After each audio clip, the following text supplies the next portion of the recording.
بھائی پڑھ رہے ہیں، لکھ رہے ہیں، تختی لکھا، بڑا مشہور واقعہ ہے تختی والا.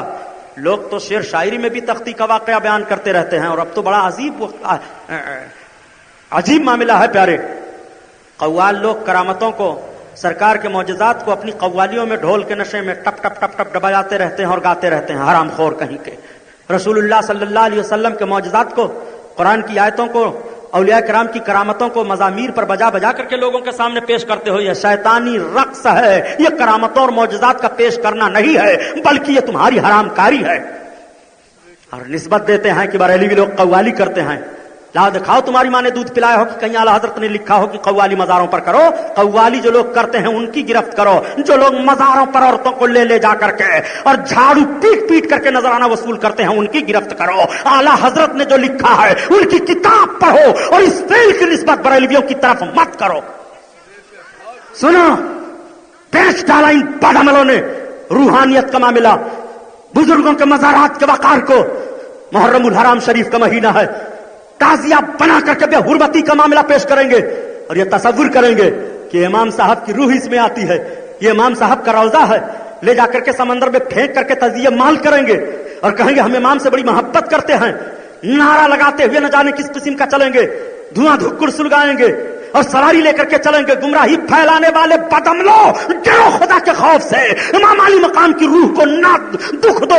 تعزیہ سے امام کی روح نہیں خوش ہوگی، ڈھول سے نہیں خوش ہوگی، تاشے سے نہیں خوش ہوگی. تو قرآن پڑھ لے شہادت کے دن امام کی روح خوش ہو جائے گی. تو روزہ رکھ لے شہادت کے دن امام کی روح خوش ہو جائے گی. تو غریبوں کو کھانا کھلا دے امام کی روح خوش ہو جائے گی. تو غریبوں کو کپڑا پہنا دے امام کی روح خوش ہو جائے گی. امام کے نقش قدم پر چل کر کے امام کی روح کو خوشبو کرو. یہ تعزیہ ڈھول باجا گاجا سے امام کی روح خوش نہیں ہوگی، بلکہ امام کا روحانی پھٹکار تم پر پڑے گا. یہ جملہ جب بول دیتا ہوں تو بڑی تکلیف ہو جاتی ہے کہ سبحانی صاحب تو تعزیہ داری کے خلاف بولتے ہیں، تمہارے باپ کا کیا جاتا ہے.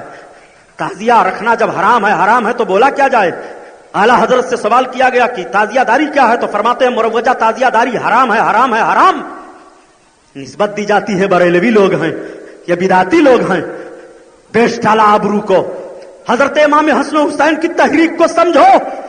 حضرت امام حسن کو، حضرت امام حسین کو کس طرح اللہ کے حبیب چاہ رہے ہیں. دونوں شہزادے ہیں، نبی کی بارگاہ میں مچلتے ہوئے اپنے خط کو تختی کو لے کر کے پہنچ گئے لکھ کر کے. آج بھی اپنے بچوں کو لکھنا پڑھنا سکھاؤ. امام علی مقام اپنے بچپن میں لکھنے کے پیغام سے نانا جان کے امتیوں کو لکھنے کا پیغام دے رہے ہیں. حسین نے بچپن میں لکھا پڑھا ہے، اپنے بچوں کو بچپن میں لکھاؤ پڑھاؤ. یہ حضرت امام حسین کی زندگی سے سبق مل رہا ہے.